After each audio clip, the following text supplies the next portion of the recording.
Continue कर रहे हैं सेकंड लेक्चर को। सेकंड लेक्चर में हमारे पास सप्लीमेंट्री फिजिकल क्वांटिटी है, supplementary physical quantities.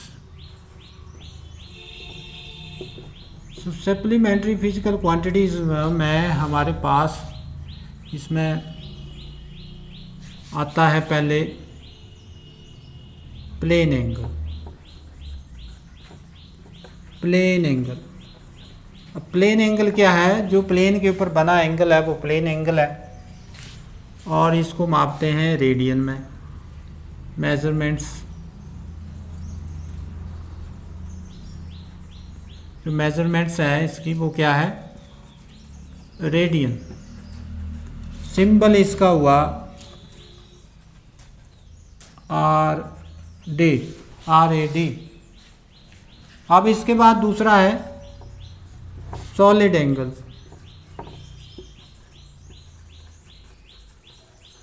Solid angle को स्टेरेडियन में मापते हैं, स्टेरेडियन में मापते हैं, और इसका सिंबल होता है छोटा SR। तो ये सप्लीमेंट्री फिजिकल क्वांटिटीज़ के यूनिट्स और सिंबल हुए। तो अब नेक्स्ट हम करने जा रहे हैं कुछ और unit, that is light year. Light year क्या होता है? लाइट ईयर भी डिस्टेंस की यूनिट है। जैसे हम लोग डिस्टेंस छोटी मापनी हो तब तो ठीक है, परंतु यहाँ से अगर मान लो हमने सन की डिस्टेंस मापनी है तो वो हमें मीटर में या किलोमीटर में नहीं माप सकते, तो उसके लिए लाइट ईयर लेते हैं unit. It is the unit of distance. Distance के यूनिट हैं, तो है क्या? Light year. लाइट ईयर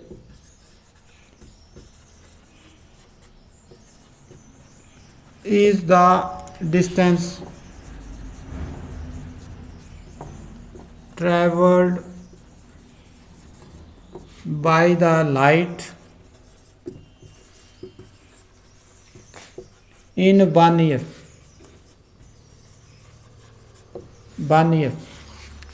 अब देखो, हमें पता है कि वेलोसिटी होती है डिस्टेंस अपॉन टाइम, ठीक है, और डिस्टेंस हो गया हमारा वेलोसिटी इनटू टाइम, ठीक हो गया। अब वेलोसिटी क्या है? लाइट की वेलोसिटी। अब इस फार्मूले को लगा रहे हैं। लाइट की वेलोसिटी कितनी होती है? D = 3 × 10⁸ अब टाइम 1 ईयर में लेना है। 1 ईयर में होते हैं 60 डेज। 60 डेज में 24 आवर्स, 24 आवर्स में 60 मिनट, 60 मिनट में 60 second. So you will calculate and you will find that it is 9.46 × 10⁻15 metre. I think it should be like of this, ऐसे ये आएगी। तो ये लाइट ईयर हुआ, अंडरस्टैंड। अब इसके बाद आता है हमारा एस्ट्रोनॉमिकल यूनिट। तो एस्ट्रोनॉमिकल यूनिट क्या है? The average distance of the earth from the sun is called astronomical unit, या the average distance between the sun and earth is called astronomical unit. ये भी डिस्टेंस के ही यूनिट हैं, तो लिखेंगे astronomical unit.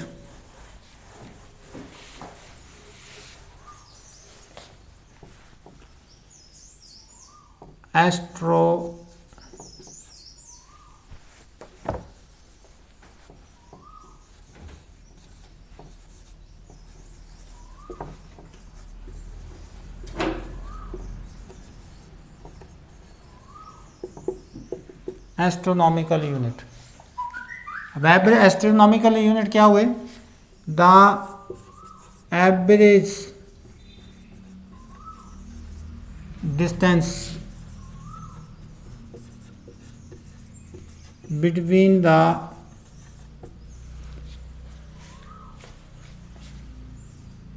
earth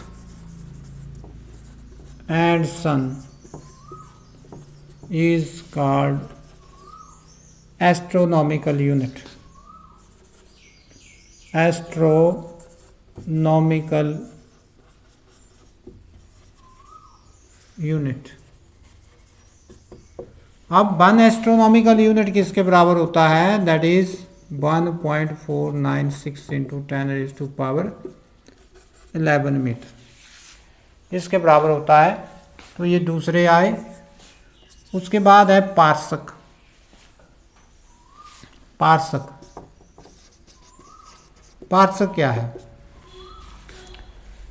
it is the distance from the point. ये एक डिस्टेंस है, कहाँ से?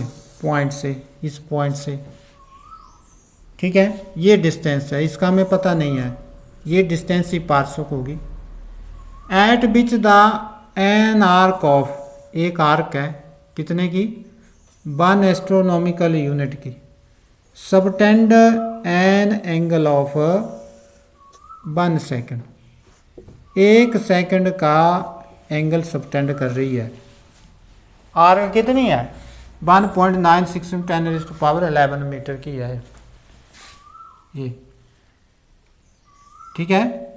तो इट इज द डिस्टेंस, ये डिस्टेंस है eight which the arc of, arc है कितने की? 1 एस्ट्रोनॉमिकल यूनिट की।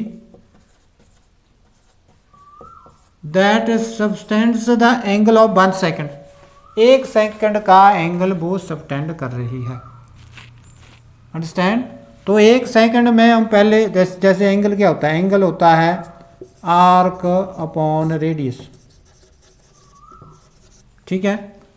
हमने क्या निकालना है? Radius. Radius means we have to find distance D. तो रेडियस किसके बराबर हुआ?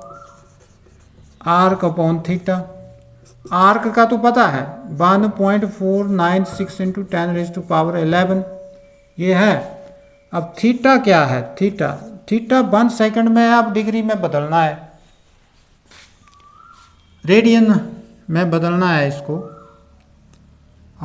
That is you know that 60 जो 60 मिनट होते हैं वो 2 पाई, you know that you have, but you know that 180 degree made pi radian, understand? And 1 degree made pi upon 180 radian, and 1 degree में 60 minute हुए। कितने हुए? 60 मिनट। तो 60 मिनट हुए तो हम क्या करेंगे? 1 डिग्री में पाई अपॉन 80 रेडियन हुए। तो इसका मतलब हुआ 60 मिनट में कितने हुए? पाई अपॉन 180 रेडियन हुए। 60 मिनट में भी उतने ही हुए ना। और 1 मिनट में कितने हुए? पाई अपॉन 180 इंटू 60 रेडियन हुए। अंडरस्टैंड? वो लग रहा है पता? अब देखो 1 मिनट में कितने सेकंड होते हैं? 16 सेकंड। डबल लगा दें तो सेकंड आ जाते हैं ये। तो 60 सेकंड किसके बराबर हुए? पाई अपॉन 180 इंटू 60 रेडियन। अंडरस्टैंड? और 1 सेकंड में कितने हुए? 1 सेकंड में हुए आपके पाई अपॉन 180 इंटू 60 रेडियन। तो ये वैल्यू ये आई थीटा। तो theta that is but theta. तो ये वैल्यू जब हम यहाँ रखेंगे तो हमें क्या? रेडियन की, तो हमें पार्सक की वैल्यू मिलेगी। Parsec is equal to 1.496 into 10⁻11 upon pi upon 180 into 60 that give you parsec। 1 parsec is equal to 1.496 into 10⁻ 11. Understand? तो but we have like of this. अब हमारे पास ये इसका क्या है, बटा है ना, तो ये क्या होगा, नीचे आएगा ना, ये पाई के साथ आएगा। तो this is but you can say that this is by बटे 7 गुणा 1/80 into 60 into 60।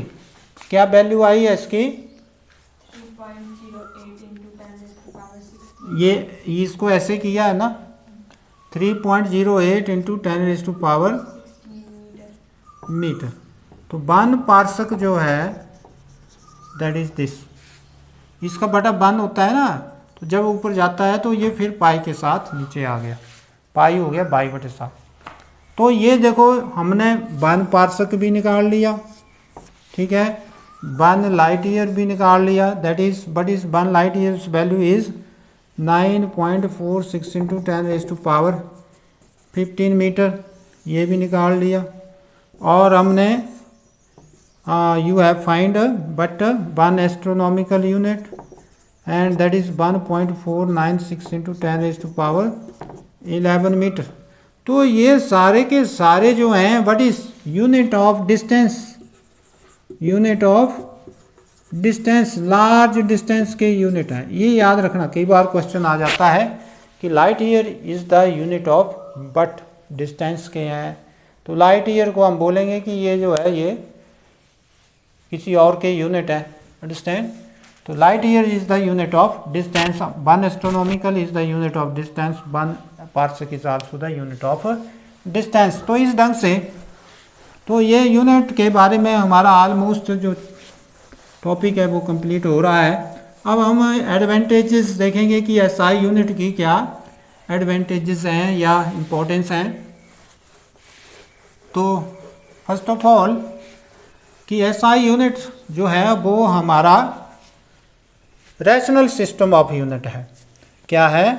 Rational system of unit. अब रैशनल सिस्टम ऑफ यूनिट का मतलब क्या हुआ कि एसआई में अगर हमारे पास मैकेनिकल, हमारे पास एनर्जी की बात हो रही है, तो एसआई यूनिट जो है वो सभी प्रकार की एनर्जी के लिए एक ही यूनिट देता है, वो होते हैं जूल, वो होते हैं जूल। जबकि और यूनिट जैसे अभी हमारे पास कितनी प्रकार की एनर्जी, कई प्रकार की एनर्जी है, इलेक्ट्रिकल एनर्जी है, केमिकल एनर्जी है, मैकेनिकल एनर्जी है, ठीक है, हीट एनर्जी है जिसको कैलोरी में भी मापते हैं, ठीक है। परंतु एसआई में क्या है? एसआई में एक ही यूनिट है सारी के, दैट इज जूल। अंडरस्टैंड? अब इलेक्ट्रिक पावर को जो है किलो वाट इसमें भी मापते हैं, वाट आवर में भी मापते हैं, परंतु जब एसआई की बात आती है तो जूल। तो it is a rational system of unit. ये क्या है?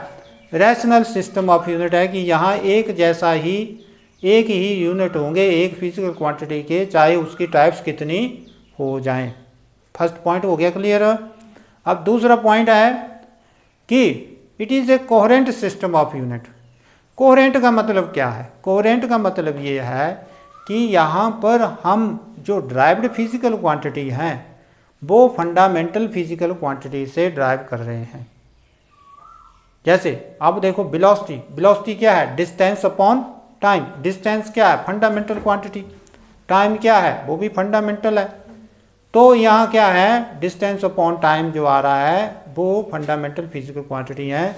तो एसआई सिस्टम में हम बिना किसी मल्टीप्लायर के, कोई पावर ना लिए दिए, हम लोग जो हैं वो इसमें हम ड्राइव्ड फिजिकल क्वांटिटी को फंडामेंटल फिजिकल क्वांटिटी से क्या है?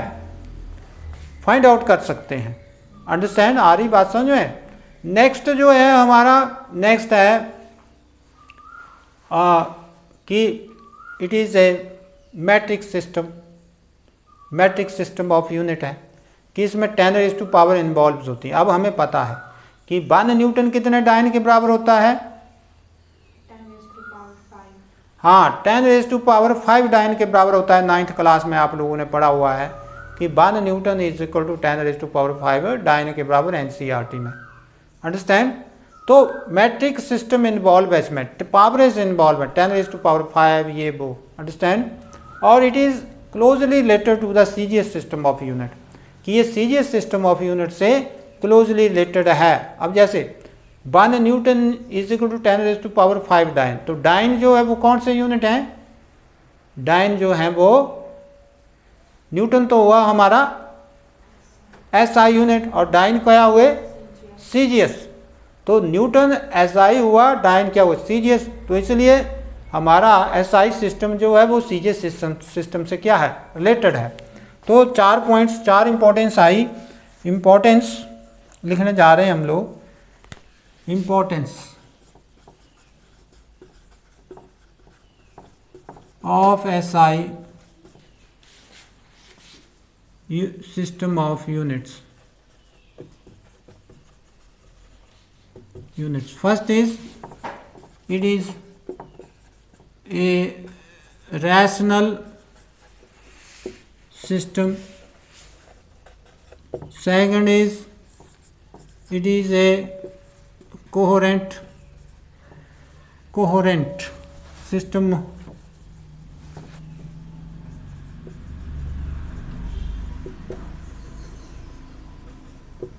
of units. तीसरा क्या है, it is closely related to किसके सीजीएस सिस्टम। चौथा क्या है, it involves the metric system,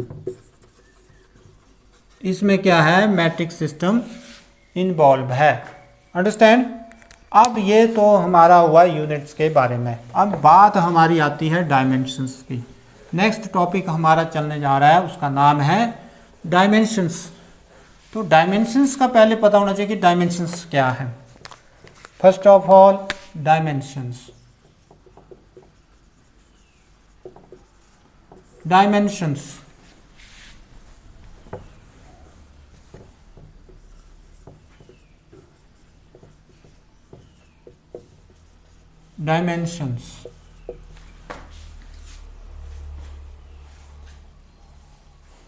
dimensions बड़ी ही सिंपल डेफिनेशन है। डायमेंशंस आर द एक्सपोनेंट पढ़े हुए हैं ना 9th में मैथ में, एक्सपोनेंट्स ऑफ बेसिक क्वांटिटीज।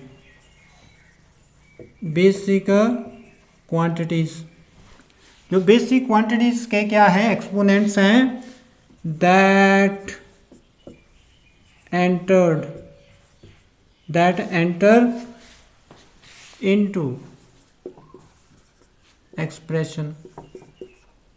जो एक्सप्रेशन होती है उसमें क्या है एंटर हो रहे हैं, उन्हें कहते हैं कॉल्ड डायमेंशंस।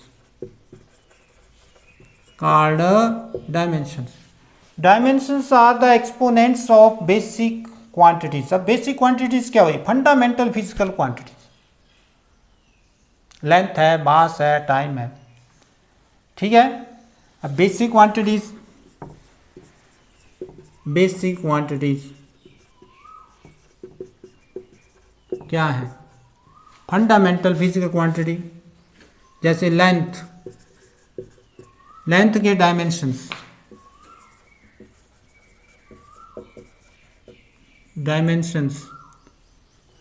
ठीक है, ये क्या हुई बेसिक क्वांटिटीज, ठीक है। हमारी बात समझ में।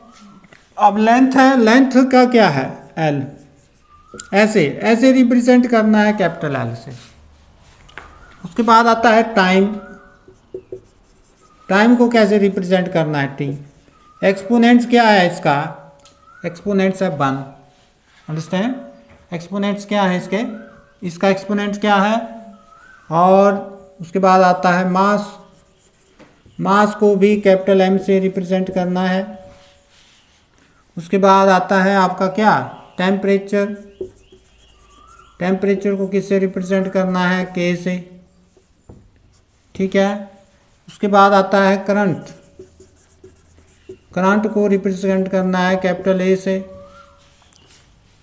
ठीक हो गया। उसके बाद है amount of substance,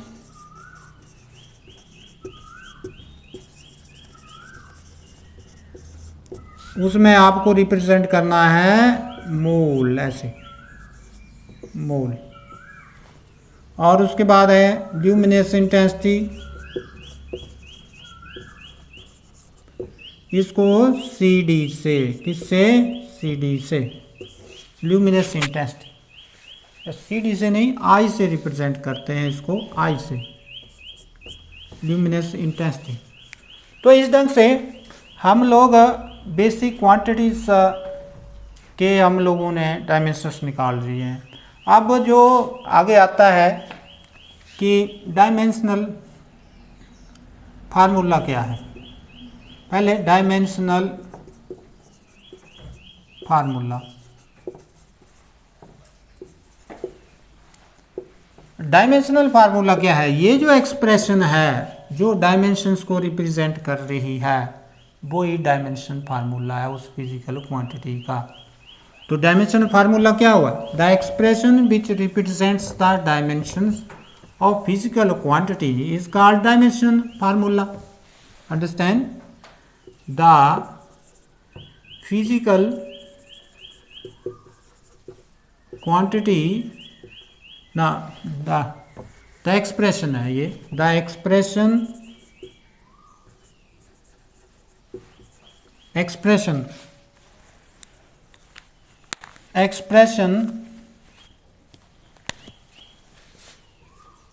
represents the dimension,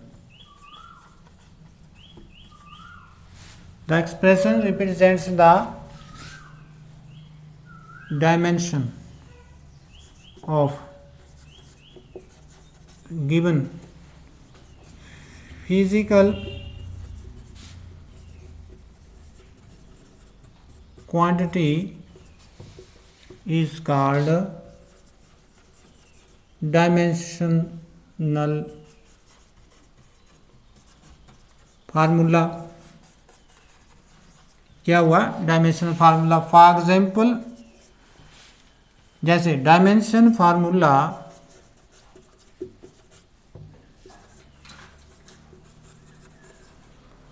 of velocity is LT minus 1। ये बताएंगे कैसे आया, आगे हम इकट्ठा करेंगे इस सारे को। नेक्स्ट है dimensional equation, dimensional equation when the physical quantity, जब कोई फिजिकल क्वांटिटी इज इक्वेटेड की जाए, बराबर की जाए with its dimension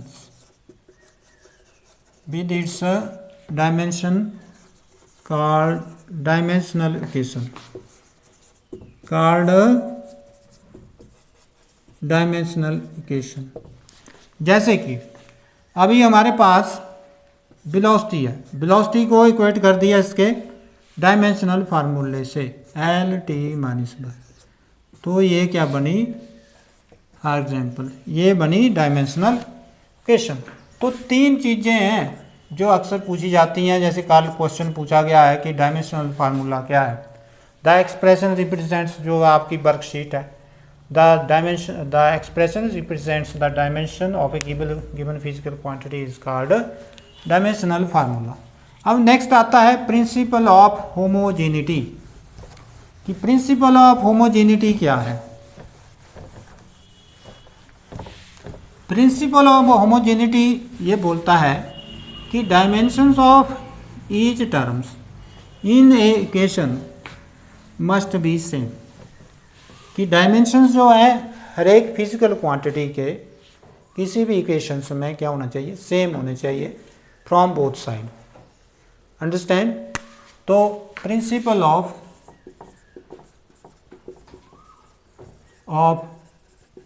homogeneity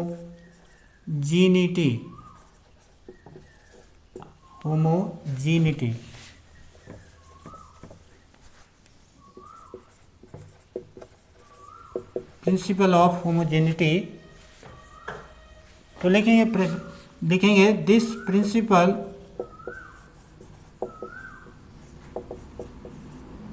states that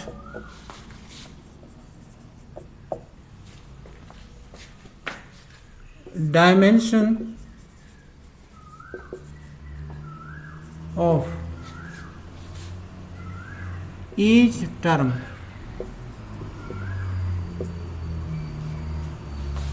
of equation must be same.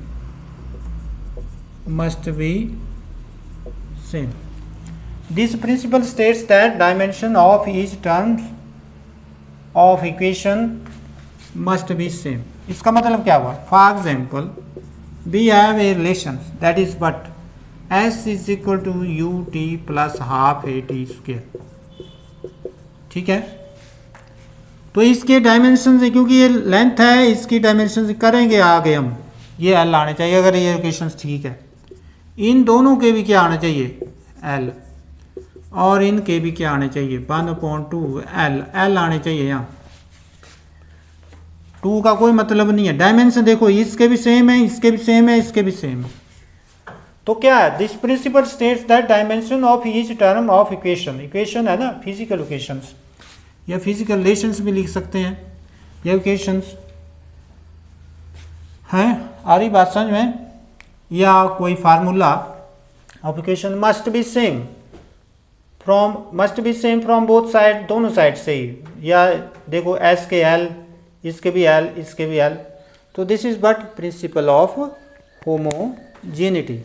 तो इस ढंग से अब इसी को ही हम अप्लाई करते हैं जब भी हम इसकी एप्लीकेशंस करने जा रहे हैं, check the correctness of physical relationship. तो हम इसी को अप्लाई करेंगे कि क्या ये प्रिंसिपल ऑफ होमोजेनिटी सही बैठ रहा है कि नहीं बैठ रहा है, कि डायमेंशंस दोनों साइड के बराबर आ रहे हैं कि नहीं आ रहे हैं। अगर डायमेंशंस बराबर आ रहे हैं और ईच टर्म के बराबर हैं, then it follow the principle of homogeneity. So principle of homogeneity states that the dimensions of each term of a physical equations must be same. Understand? अब नेक्स्ट, अब हम मेन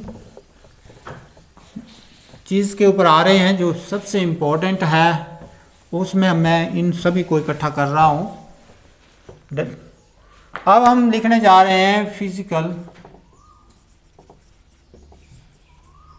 क्वांटिटीज। ठीक है, उसके फिर हम लिखेंगे SI यूनिट, फिर लिखेंगे CGS यूनिट, फिर लिखेंगे डायमेंशंस। अब आपने देखते जाना। फिजिकल क्वांटिटी हमारी पहली आती है लेंथ। लेंथ को SI में किस में मापते हैं, मीटर, और इसमें सेंटीमीटर, और डायमेंशंस क्या हुए, एल। ऐसे ब्रैकेट लगानी है इसकी। अंडरस्टैंड। दूसरा आता है मास। मास को हम मापते हैं SI में किलोग्राम में, और CGS में किस में मापते हैं, ग्राम में, और इसके क्या हुए, कैपिटल M। ठीक हो गया। तीसरा आता है आपका टाइम। टाइम तो वैसे भी खराब चला हुआ है टाइम, तो time that is what, second. और सेकंड में आप देखें तो यहाँ भी सेकंड और यहाँ टी। ठीक है, वो आ रही बात समझ में। और चौथा जो है दैट इज टेम्परेचर। टेम्परेचर को मापते हैं केल्विन में, और यहाँ मेरे ख्याल से सेल्सियस में हो सकता है, सेल्सियस, और इट में भी इन के, ये क्या हुए, के। अब बात करते हैं डिराइव्ड फिजिकल क्वांटिटी की, that is but velocity.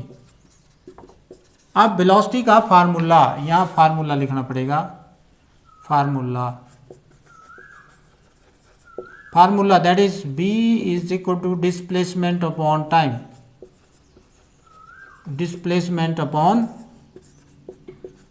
Time. अब देखो, अब इसको हम कैलकुलेट करेंगे। डिस्प्लेसमेंट को मापते हैं मीटर में और टाइम को मापते हैं सेकंड में। ठीक हो गया, लग रहा पता। और ये हो गया मीटर पर सेकंड। ये क्या हुए एसआई यूनिट। सीजीएस तो आसान है, मीटर के बना दो सेंटीमीटर और ये पर सेकंड। डायमेंशंस भी आसान है, सेंटीमीटर को पहले आपने देखा हुआ एल, टाइम सेकंड को टी और इसकी पावर होगी -1, ऐसे लिखने हैं। उसके बाद आता है एक्सेलरेशन। देखो एक्सेलरेशन का फार्मूला होता है वेलोसिटी अपॉन टाइम। वेलोसिटी का जो हमारे एसआई में यूनिट आए हैं मीटर पर सेकंड और नीचे है सेकंड, ये हो गया मीटर पर सेकंड स्क्वायर। पावर ऊपर चलेगी, पर सेकंड है, 1 सेकंड माइनस में जुड़ा तो मीटर पर सेकंड। और ये हमारे इसमें दैट इज बट सेंटीमीटर, छोटा सी सेंटीमीटर पर सेकंड स्क्वायर। और यहाँ क्या हुआ LT-2। ठीक है, वैसे ही आप बुक से कर सकते हैं इनको सॉल्व। एक्सेलरेशन के बाद आता है मोमेंटम का फार्मूला तो है P is equal to mb। तो m तो किलोग्राम में हुआ है SI में, और ये मीटर पर सेकंड, तो ये SI यूनिट आ गई। ये सारे SI कैलकुलेट किए हुए हैं। सीजीएस तो स्थान है, किलोग्राम के बना दिए ग्राम, मीटर के बना दिए सेंटीमीटर, पर सेकंड यहाँ ग्राम की जगह m लिख दिया, सेंटीमीटर की जगह L लिख दिया, सेकंड की जगह T लिख दिया, पावर वैसे की वैसे ही। वैसे आगे 8वां आप देखो, 8वां अगर आप लोग देखेंगे तो force is equal to F is equal to mass into acceleration. Mass को किलोग्राम में हो गया, एक्सेलरेशन आपने पहले किया हुआ है, देखो मीटर पर सेकंड स्क्वायर। किलोग्राम यहाँ ग्राम हो गया, यहाँ सेंटीमीटर हो गया, पर सेकंड स्क्वायर हो गया, और यहाँ पर आपका m आ गया, l आ गया, T-2 आ गया। अंडरस्टैंड। अब बात करते हैं 9वां, that is work is equal to force into distance. Force आपने पहले निकाला हुआ है किलोग्राम मीटर पर सेकंड, डिस्टेंस और लगा दी मीटर, किलोग्राम मीटर स्क्वायर पर सेकंड स्क्वायर। तो यहाँ आपका हो गया ग्राम सेंटीमीटर स्क्वायर पर सेकंड स्क्वायर। और यहाँ डायमेंशंस याद रखने ml/T-2। कैसे? ग्राम की जगह m, सेंटीमीटर स्क्वायर की जगह l स्क्वायर, सेकंड की जगह T-2। बहुत सारे आगे आप you can calculate from your side. Power is equal to work upon time, that is work के हमने पहले निकाल रखे हैं, किलोग्राम मीटर स्क्वायर पर सेकंड स्क्वायर, टाइम हुआ T। अब देखो यहाँ से टाइम के क्या हुआ सेकंड। अब आगे देखो किलोग्राम मीटर स्क्वायर पर सेकंड क्यूब। अंडरस्टैंड। तो अगर आप ध्यान से देखें तो यहाँ क्या हो गया ग्राम सेंटीमीटर स्क्वायर पर सेकंड स्क्वायर, और यहाँ अगर आप यहाँ देखें तो ml स्क्वायर T-2। ये पावर होगी। पावर के बाद आप जिस मर्जी के निकाल लो। सरफेस टेंशन होता है फोर्स अपॉन लेंथ। फोर्स हुआ आपका किलोग्राम मीटर पर सेकंड स्क्वायर। अंडरस्टैंड। लेंथ क्या है मीटर, तो ये क्या हुआ किलोग्राम पर सेकंड स्क्वायर, और यहाँ क्या हो गया ग्राम पर सेकंड स्क्वायर, और यहाँ क्या हो गया आपका L 0 हो गया क्योंकि L नहीं है यहाँ पे, तो पावर क्या होगी 0। S क्या है ST-2। कई बार L 0 लिखा होता है तो लिखे ना लिखे कोई फ़र्क नहीं पड़ता। तो इस प्रकार से आप किसी के भी डायमेंशंस निकाल सकते हैं। जैसे मान लो कि अभी मुझसे पूछा हुआ है कि रेजिस्टेंस के डायमेंशंस निकालो, जो थोड़ा सा टिपिकल है परंतु नॉट डिफ़िकल्ट। टिपिकल है परंतु डिफ़िकल्ट नहीं है। कैसे नहीं है डिफ़िकल्ट? क्योंकि आप लोगों ने ओम्स लॉ मैट्रिक में पढ़ा हुआ है अभी, तो मैट्रिक में पढ़ा तो है, परंतु resistance is equal to B upon I. Understand? Formula है, परंतु बी का भी पता होना चाहिए। बी किसके बराबर होता है? वर्ग अपॉन क्यू। तो वर्ग के हुए ml/2t-2। अब प्रॉब्लम आती है कि चार्ज के क्या हो। तो चार्ज के देखो आई होता है क्यू अपॉन टी, और क्यू हो गया आई टी, ठीक है, और आई के एम्पियर, टी के टी। तो चार्ज के जो डायमेंशंस होते हैं एटी होते हैं। तो यहाँ क्या हुआ? एटी। तो ये देखो यहाँ से बी के भी डायमेंशन निकल गए, पोटेंशियल्स के भी डायमेंशंस निकल गए। B is equal to ml/t-3। Very important है, जिन्होंने जो नीट एस्पायरेंट हैं उनके लिए अच्छा है। ml/t-3 a-1। अब यहाँ देखो r is equal to ml/t-3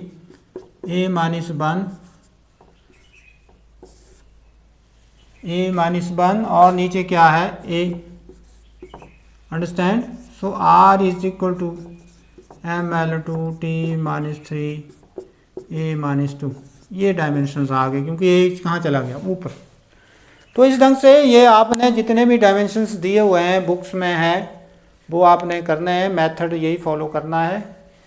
so that's today lecture. जो प्रीवियस हमारी वर्कशीट्स थी उसमें हमने देखा है कि कुछ क्वेश्चंस जो हैं वो मैंने आज करवा दिए हैं, कुछ क्वेश्चंस मैंने आज करवा दिए हैं, और कुछ जो आज की वर्कशीट है वो कल सॉल्व होगी, क्योंकि हमारा लेक्चर जो है वो पीछे चला हुआ है। और उसमें हम लोग ये देख रहे हैं कि हमने आज का आप लोगों को आज भी वर्कशीट डाली हुई है। तो आज की जो वर्कशीट है वो आप लोग आज का लेक्चर हर घर पाठशाला से देख सकते हैं और वहाँ से उसको सॉल्व कर सकते हैं। आपका डबल स्टडी हो रही है, एक तो मैं भी पढ़ा रहा हूँ, दूसरा वहाँ से। जैसे what do you mean by dimensions मैंने करवा दी है, डिफाइन डायमेंशन फार्मूला करवा दिया, व्हाट इज डायमेंशन इक्वेशन करवा दी, स्टेट प्रिंसिपल ऑफ होमोजेनिटी करवा दिया, right dimension equations of force, speed, work, power, ये तो करवा दिए। फोर्स क्या हुआ? मास इंटू एक्सेलरेशन है, मास क्या हुआ? ml/t-2। एफ बराबर है ml/t-2। स्पीड क्या हुआ? Speed l/t-1। वर्क क्या हुआ? ml/t-2। पावर क्या हुई? W/T। करवाया अभी, है ना? तो ml/t-3। तो इस ढंग से ये 8 नंबर का क्वेश्चन, ये तो मैं नहीं समझता हूँ कि 8 सेकंड लगें, परंतु मेहनत करें आप। तब अगर ऐसे ही इधर उधर गप्पे मारेंगे इधर उधर, आप लोग बस मस्ती की तरफ ही देखेंगे कि हर बार ऐसे चलता रहे तो ठीक है। हर बार ऐसा है कि ये नहीं हो सकता कि हर बार ही पेपर कैंसिल हो जाए, ठीक है। और पेपर कैंसिल होना जो है, चलो ये हालात ऐसे हैं कि हम लोग आप लोगों के पेपर ऑर्गेनाइज नहीं करवा सकते थे, क्योंकि इसमें आपकी सिक्योरिटी सबसे पहले है, सुरक्षा आपकी सबसे पहले है। परंतु मेहनत ज़रूरी है, मेहनत आपके साथ रहेगी हमेशा। जिन बच्चों ने मैट्रिक में अच्छी मेहनत की है वो उनके साथ है, चाहे वो एग्ज़ाम हुए हों या ना हुए हों। तो होप करते हैं कि आप लोग ठीक स्टडी करेंगे। थैंक्स।